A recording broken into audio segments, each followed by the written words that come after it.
When it comes to tough-as-nails platformers, the past generation had a number of notable titles that pushed players to execute at a higher-than-normal level and did it well.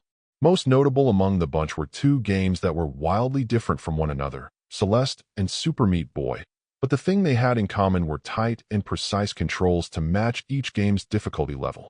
While others have dipped their toes into this arena, most have struggled, whether with ensuring the controls are without flaws, or in featuring great stage design that generally managed to avoid using cheap traps to slow people down. Now, on the tail of the Switch generation, and at the beginning of the one for the Switch 2, we have Through the Nightmares, which obviously aspires to that level, but comes up a bit short in the process.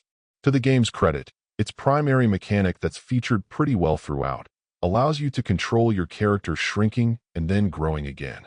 There's no question that this immediately gives every challenge a unique sort of feel, and the nuance of when and how to grow or shrink continues to need some refinements as you encounter new scenarios. To start, it's quite simple, just requiring that you use it to get into small areas, but quickly enough you'll need to be fully in control of the timing behind it. Whether you're needing to grow right before you jump, in order to ensure you'll get enough distance, or to shrink yourself to keep branches or other structures from bending or breaking, you'll need to constantly pay careful attention to it, and that does help to clearly set the game apart from its competition. The problem is that there are certain situations where the game lets itself down, with sections where the challenge lies less with precision execution on the part of the player and more with visual ambiguities in the environment, or just plain sloppy execution that can be infuriating at times. Falling into the trap of featuring what can feel like cheap traps, there are simply some areas where the lighting level is too low or elements in the environment are partially obscured, making it hard to see holes or other hazards. With trial and error you can work these out, but there's still a needless problem. More serious are sections like one where you're falling through caverns while trying to avoid a flailing troll, where the combination of slow movement, some visual sloppiness concerning the troll and its limbs, and an overly long stretch without saves simply ends up feeling punishing.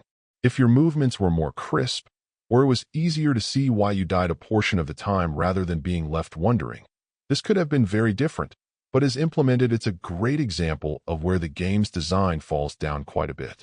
Taking all of this into account, Through the Nightmares is a pretty steep challenge that earns some credit for doing things its own way in many cases. The fact that it doesn't simply feel like another game trying to crib off of the success of a known property isn't something you see very often, so when it happens that deserves some praise, for sure.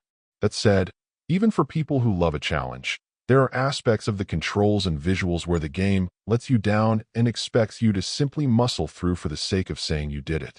That doesn't make for the best overall sell, but if you don't mind wanting to throw your controller around the room periodically, it may be a game worth checking out. Overall, my final score for the game ended up being a 7.5. And if you're interested in picking it up, it's currently available on the Switch eShop for $19.99. Thank you for taking the time to listen to this review. And if you'd like more information or ideas of indie games worth checking out on Switch, be sure to click on the link provided in the description. Until next time.